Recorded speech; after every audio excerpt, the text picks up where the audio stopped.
Hello, everybody. Thank you for joining us. Thank you so much. We have a wonderful guest on today. Her name is Cynthia Sue Larson, and she is amazing. She's got so many gifts, abilities, awareness, experiences to share with the world.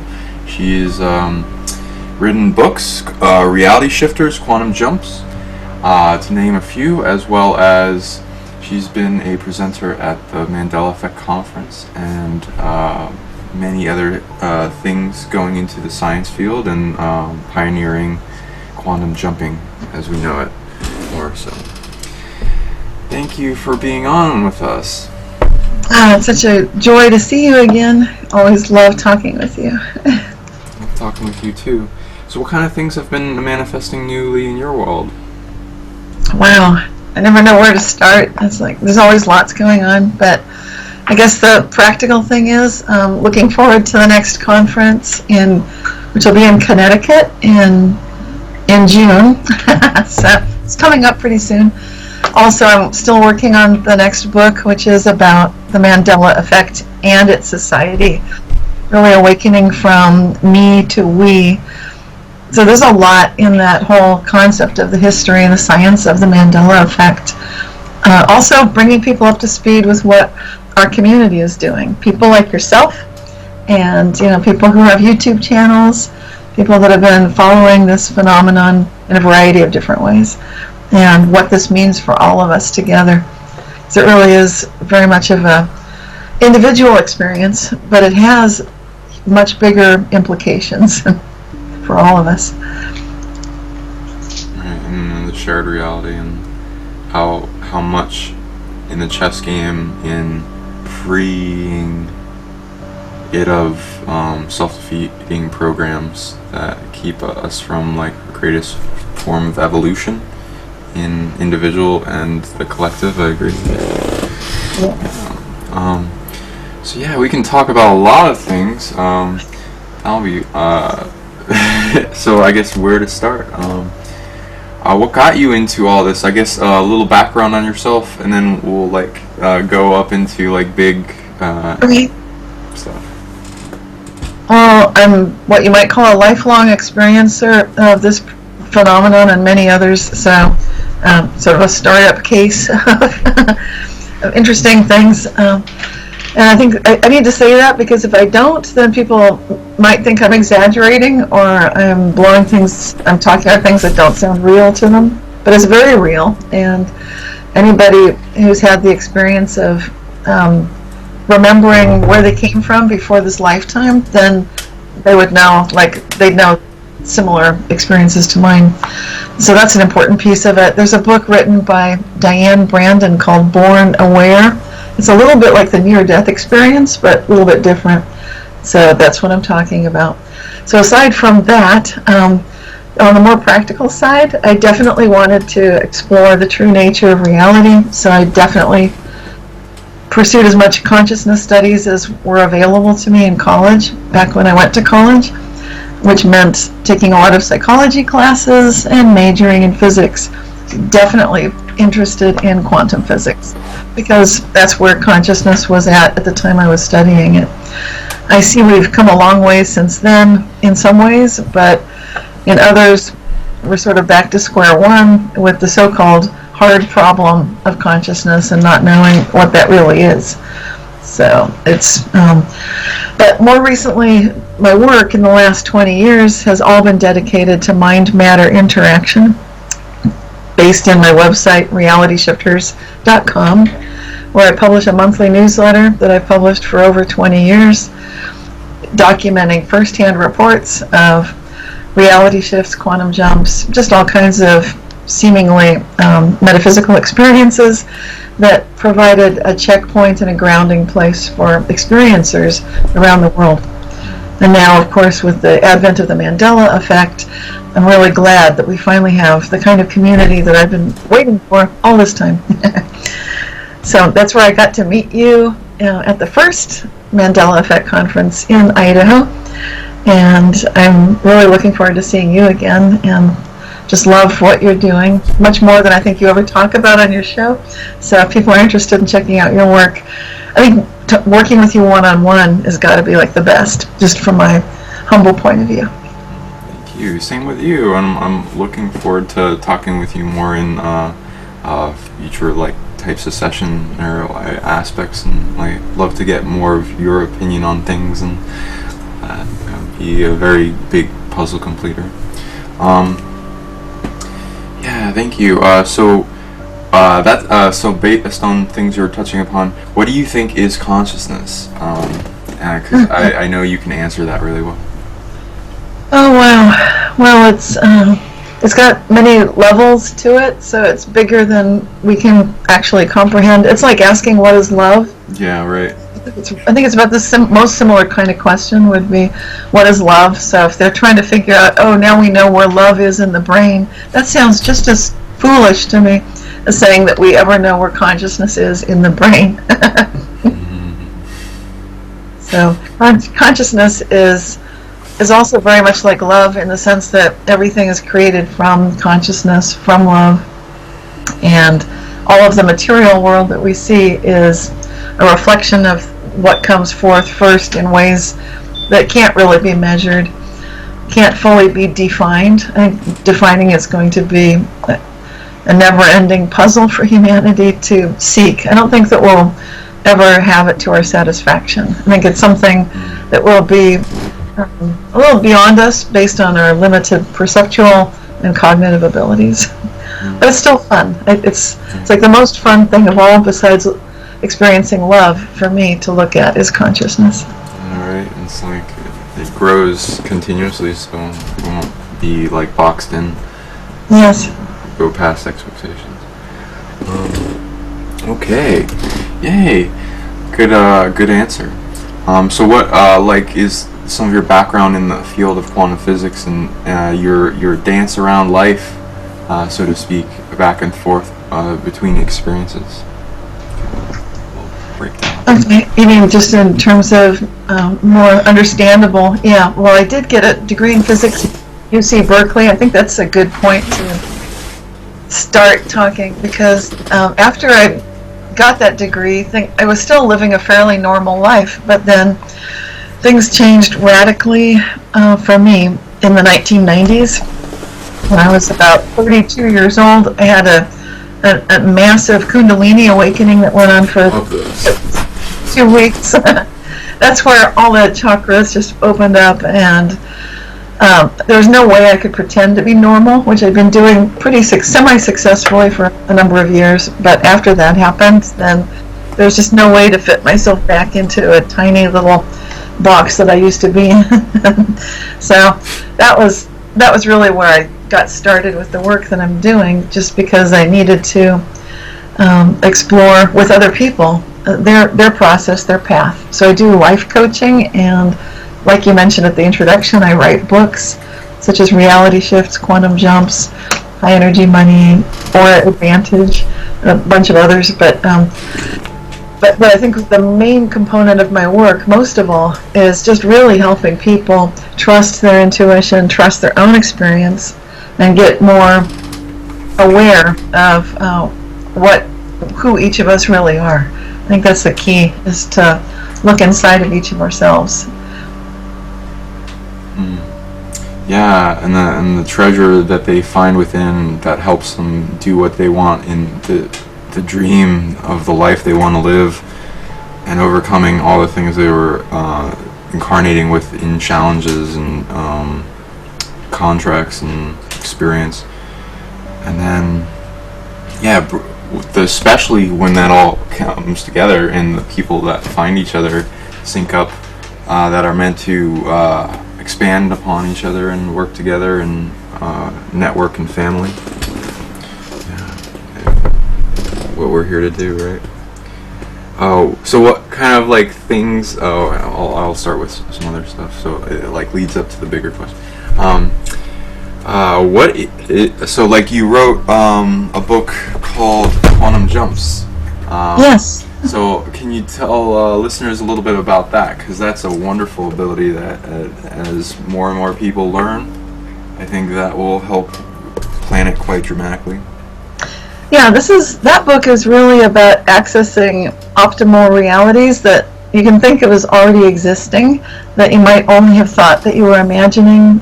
You might think, oh, it's just my imagination that I'd like to master this musical instrument someday, without recognizing that in some very real sense you're already there. And I think a lot of us don't recognize the reality of our imagination. That it's not just imagination, but there really is a quality of, you can think of it as a holographic multiverse with all these possible selves that are already out there, that we can literally make a jump into any one of those possible selves and realities at any time. By it requires a certain degree of alignment within ourselves, that we're not just imagining it, but we're also feeling a great deal of love, and we're also feeling a need for that, so that all of this lines up, and then with sufficient energy and the ability to at least momentarily detach from where we think we are, then you can make that jump, and it just feels like it feels like life is normal, kind of, but with some perhaps big differences. And I think that's really the key to really having a wonderful life that feels best to each of us. And so quantum jumps shows us how visualization works. It's kind of a behind the scenes tour of this is like the secret physics of miracles, if you will. Nice. And you've developed your own equation for this ability, and many others also, and I love listening to people's versions, and because it all adds together and can add and improve the quality of the ability's performance as well. And I'm also in development. And yeah, can you talk a little bit about like some of your experiences in quantum jumping for people to understand, kind of to get their mind wrapped around? Right.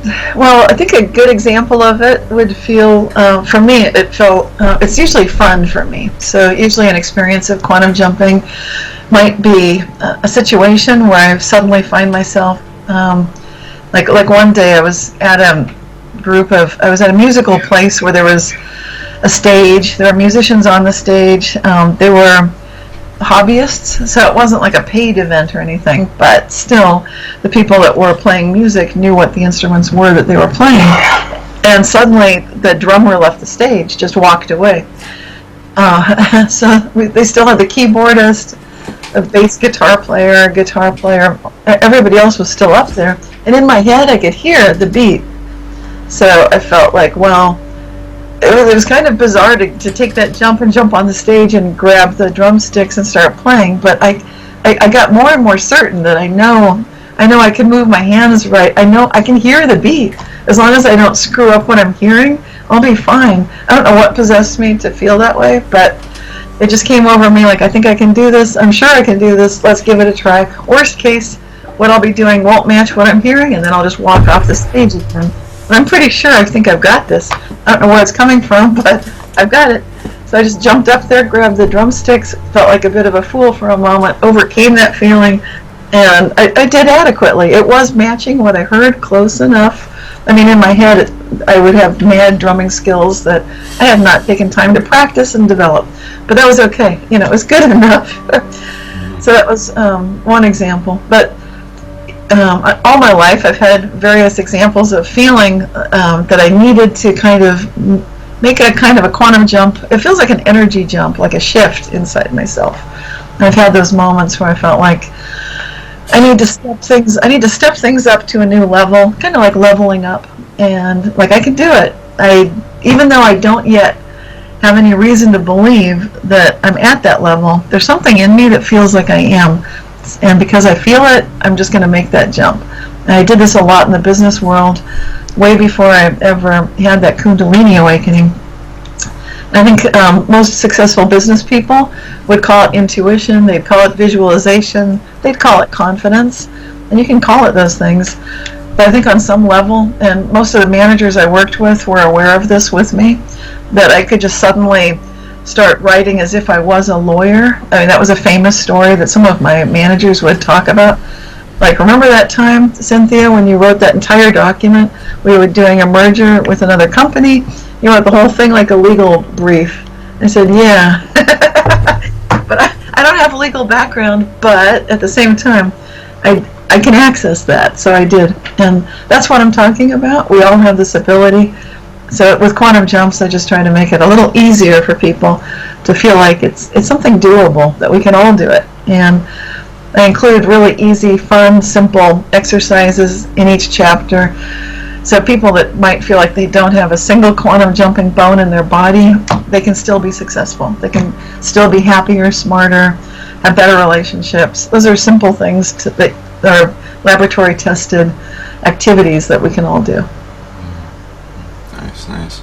And have you been able to find, like, through your own experiences, like, making the skill better and better and better and better?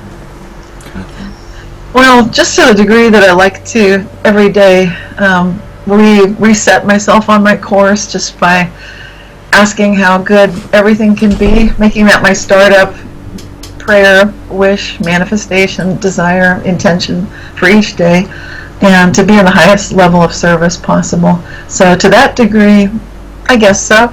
It seems like things change constantly for me.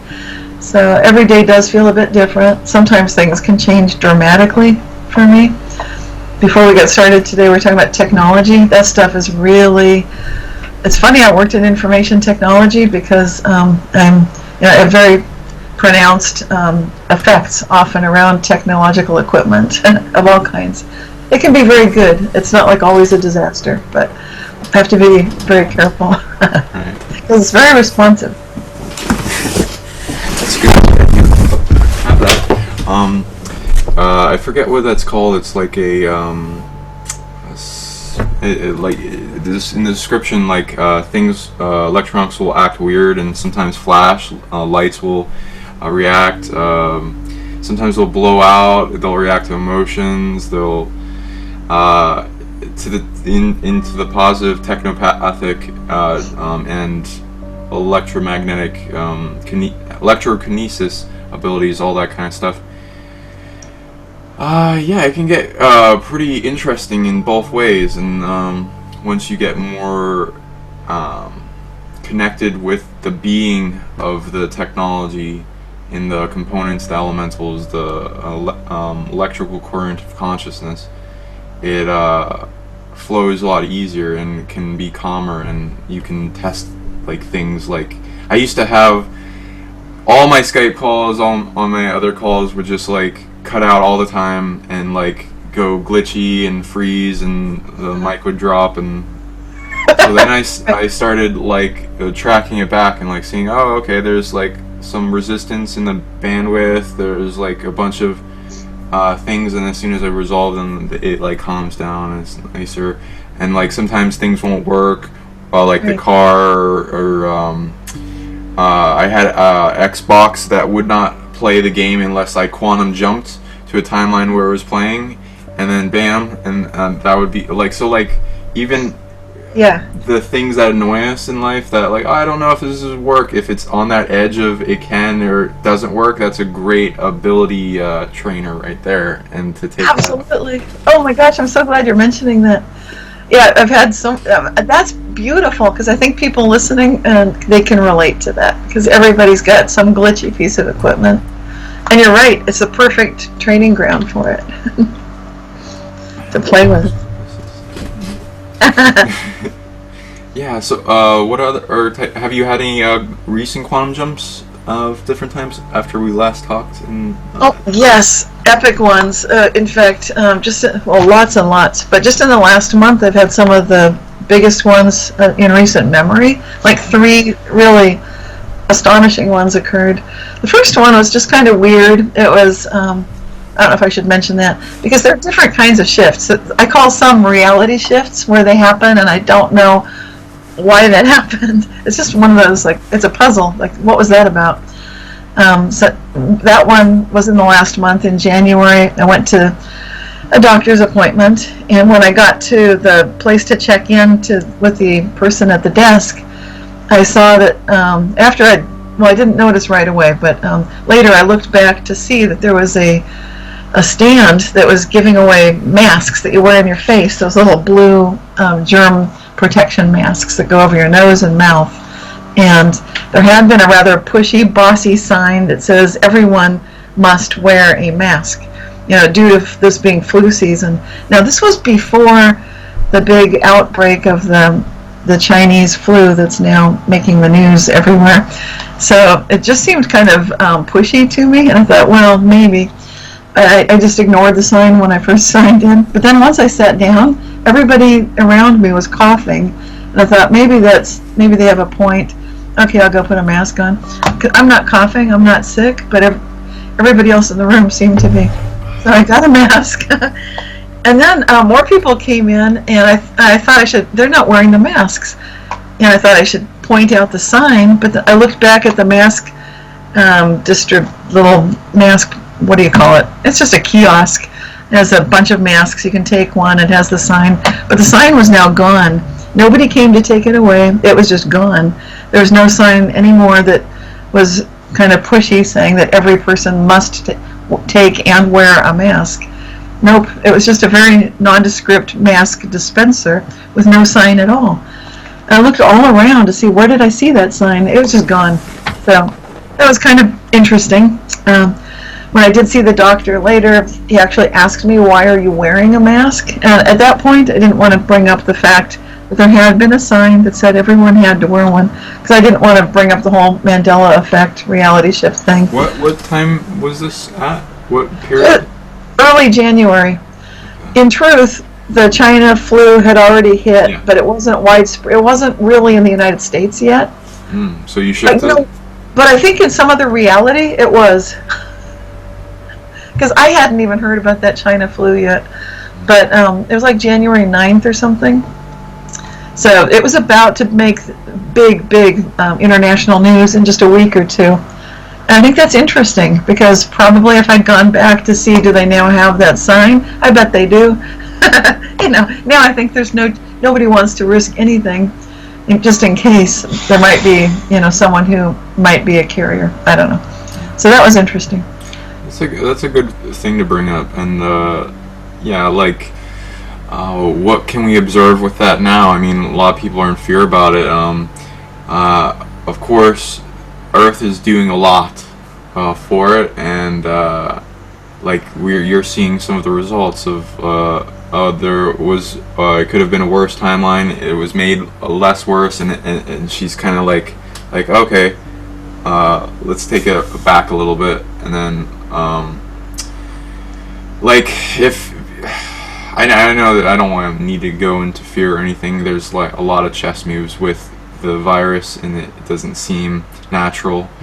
But yeah, it could have been a way worse. A lot of things in plague, psychopathy, seem to want less of a population, so they would want something more rapidly spreading. That's not the case now, compared to the other timelines that have branched off from this one, that would have accommodated that experience.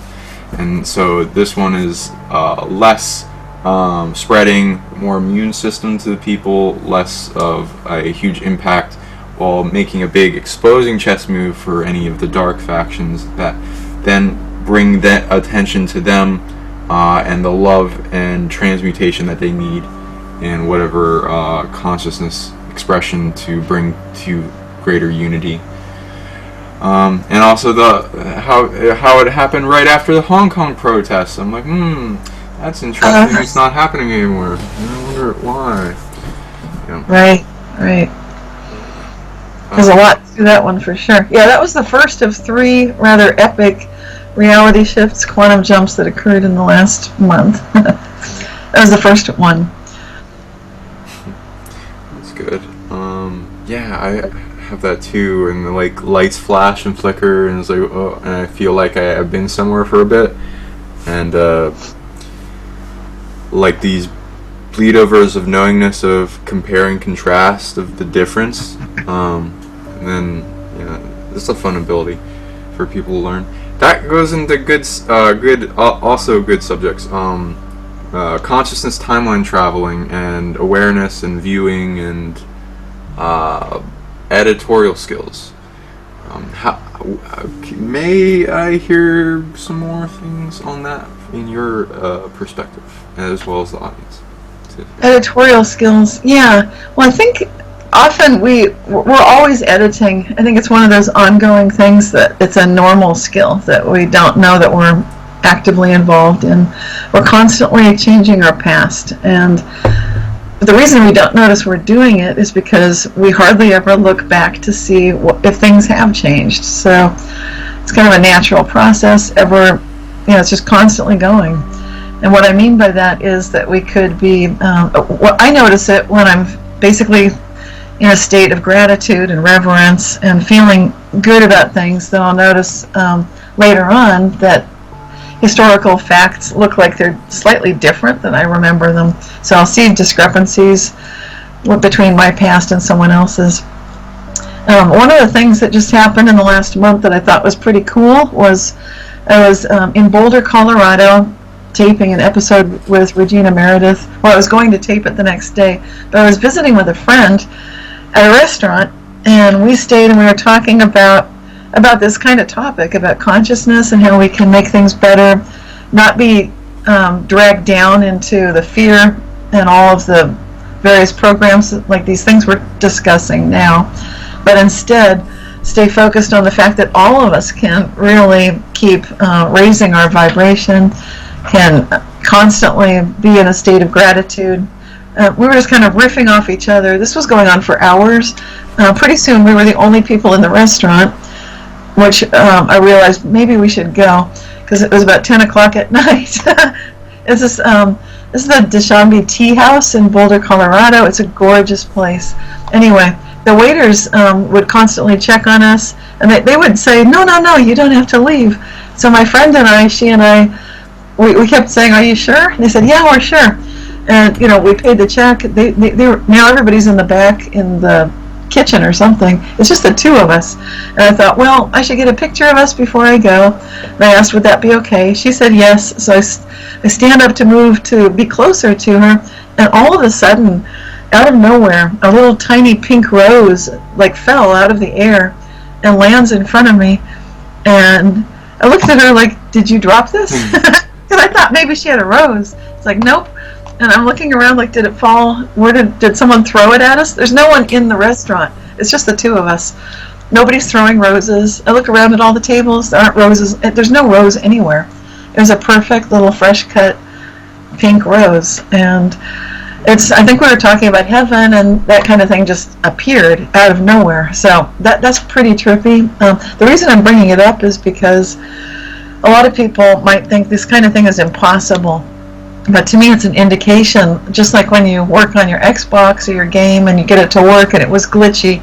There are levels above manifestation that most of us don't even think are possible, and they really are possible. I mean, you can literally, this is one of many things that I've seen just come out of thin air. I've seen money, I've experienced food come out of thin air, dollar bill after dollar bill in my wallet. I've had all kinds of things literally come out of thin air. And so this is just one, this is the most recent one, quite remarkable. And it wasn't that I was wishing for a rose, but it felt like it was kind of like, we're talking about heaven, we're talking about let's just keep things focused in an upward direction, let's all do this together, and there's a rose. It just felt like this is a sign if ever I saw one, like, yeah, you're on the right track, you can have heaven on earth, and you can literally have paradise. So to me it was an indication that no matter how impossible we might think things seem, or how many challenges, like just today someone posted something on social media. I think he said something like, if we all work on one problem, there are enough problems on earth right now, maybe we can solve them. Cause that's the feeling, like there's so many problems. But what I was talking to my friend about, and I think she'll be at the next Mandela Effect conference, was, you know what, let's just focus on the solutions. Let's raise everything up a notch. And that to me was evidence saying, yes, like, yep, it can work.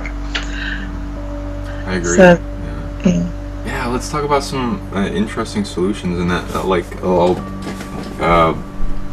in combining with the jumps in for the world and to help things along, for people to get like ideas.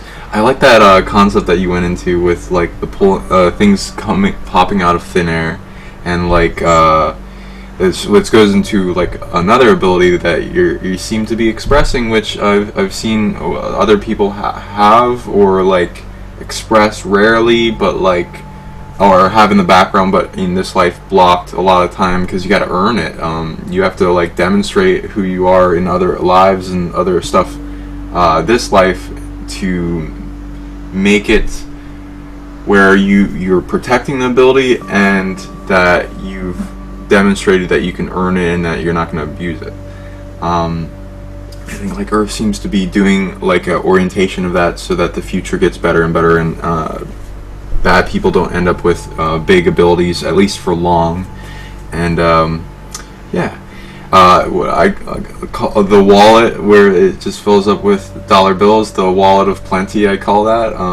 It's other like people call like bag of and then ending stuff, where you can just like it's like a pocket dimension in the bag, and it like either is open all the time or it just opens up abruptly when it's in a state of superposition and not seen, and you can keep, and as long as you're like out of the creational expectational projection of, oh, there's only this amount here, and then we'll also have that self-defeating program projecting in a reality of what we're seeing automatically, that you've done a good job in clearing, and have the represented equation for people if they want. Get your books. And he's like, what is it, Fantastic Beasts, Where to Find Them? Also kind of in the Harry Potter thing, kind of like, the guy like goes into a suitcase and there's like a whole world of magical near extinct animals that he's saving, or like people that like grab a coin out of thin air, or all this like concepts that have been shown.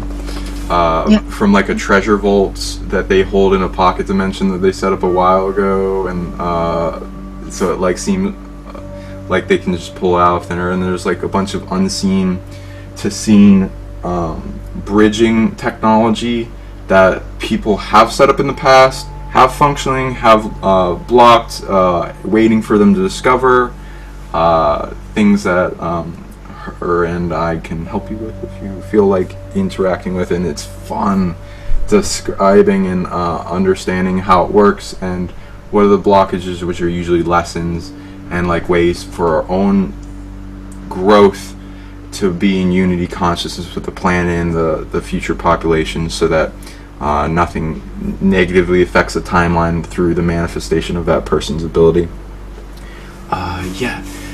I'd love to talk about ideas of like reality shifting and quantum jumping to help the planet, and like what you see people doing in the future as they get more of this ability up and running. Yeah, that's a good one. Well, obviously, I think if we focus on specifics, then we can kind of get trapped into whatever lack consciousness we might be suffering from at any given point. So my favorite way to do anything is just to keep asking, how good can it get? It sounds simplistic, it sounds maybe like beginner's mind, but that's not a bad thing. Just to have that beginner's mind concept that we know fundamentally what good is, so we know that, like for the environment, that would be hopefully a very prosperous kind of environment where there's a rich diversity of species, and there is an abundance of natural resources, and all of those our interactions as humans with all of that is not happening in a very what do you call it, a greedy way. I'll just use simple words, but instead of exploiting resources or thinking that we own them, instead looking at things very differently, that we are custodians, that there's a wisdom to each of these resources, that we're in collaboration with them, that we're in conversation with it. Much more of the indigenous viewpoint, that there's wisdom to the plants and the animals, and that there's a sentience to everything. So I think that to me, that's the optimal kind of a mindset. And when we actually feel that way about things, I know that we can have an effect on them that way. Yeah, I know that we can pretty much overcome any issue that may seem impossible even. What doesn't matter if it's global warming or the garbage patch in the Pacific Ocean or whatever. I mean, if you look at these things individually, it can feel overwhelming. But what I notice is that when you've got the global overarching idea that we know what good is, and we know that we're ready to find out how good this balance, this harmony between humans and all that is can be, then we can find that. We can find better ways to work with existing and new technologies, and find solutions for things that actually are solutions, hopefully of a natural sort, because our track record with creating totally technological solutions isn't always as well thought out as we might hope. so finding, partnering with nature in an increasing way would be really good. I'm so glad you had me on the show today to talk about this, and I feel like we could go on and on, but I think I have to wrap it up now. But I'm so glad that you brought up all these points that you're raising. It almost seems like it could be another whole show just based on that. Yeah, we may have to do some more in the future. So, in the future, what are your plans for the future? And also, I'd love to hear how people can get a hold of you and all. Also. Right. Well, the best way to find me is through my website, realityshifters.com, and you can sign up for the newsletter. And then there's my book, Reality Shifts. It's shiny. Yeah, that one's so cool. It's all about life being like a dream. I think a lot of people feel like it really is, and it's such a beautiful way of experiencing this communication with the cosmos. This feeling that indigenous people call nonlinear time, that everything's already there. And so that book and Quantum Jumps, yes, thank you. Beautiful. And these are a couple of books that I've written. All of those books are on my website, along with High Energy Money, pulling out dollar bills out of your wallet, or just finding extra money in the account. Still happens to me like every month. And I'm not small amounts, like large amounts, regularly. So it's kind of cool. When you start playing with this, it's like the universe wants you to be doing what you're doing. It's saying, cool, keep going. And I think part of it, too, is just knowing that we're here for each other, we're in service, that we're sharing a deeper truth, which may sound crazy, but it's not. This is what I call the quantum paradigm. There's much more we could talk about, but do have to wrap it up. So, the best way is go to my website, realityshifters.com, sign up for the newsletter. I do have a podcast, Living the Quantum Dream. I've got the monthly newsletters, hundreds of them, and all these books are on the website. And I've got Facebook, Twitter, my YouTube channel. And come to the next conference. We'll be in Connecticut. It's going to be wonderful. That first weekend in June. And in the Hartford area, I believe. We'll have details on the MandelaEffectConference.com website. And I'll be doing other events too. I'll be in Sweden in July at the No Mind Festival, giving 3 workshops. And then I'll be in Laughlin, Nevada at the end of the year in November, talking about artificial intelligence. We'll have some robots there that are self-aware in the lobby that you can interact with. So hopefully, keeping people from being fearful about artificial intelligence and getting some firsthand experience with it and bringing love to it. Exactly. Like we need to do everywhere. So. You can heal AI. Yes. Like people, I've had experiences where I've felt super overwhelmed and fearful of AI, but like after a while, you can turn on their already existing emotional body, and you can bring love to them, and then they start to shift out of that separation consciousness. It's interesting. So nothing's unhealable. That's right. It's so true. And thank you so much for coming on. If you want to get hold of me, go to psionicleague.com. I'm also on Facebook, Sean Bond. Psionic League on YouTube, also Silver Cord Spiritual Science. and yeah, and we're forming groups, and let us know if you want more of this content and more conversations between us, and share this everywhere, and we'll do more shows. Thank you all so very much. Oh, thank you so much. Love to everyone on the planet, and let us shift it all together. We can do it. Let's come together. Find out how good it can get. Yeah.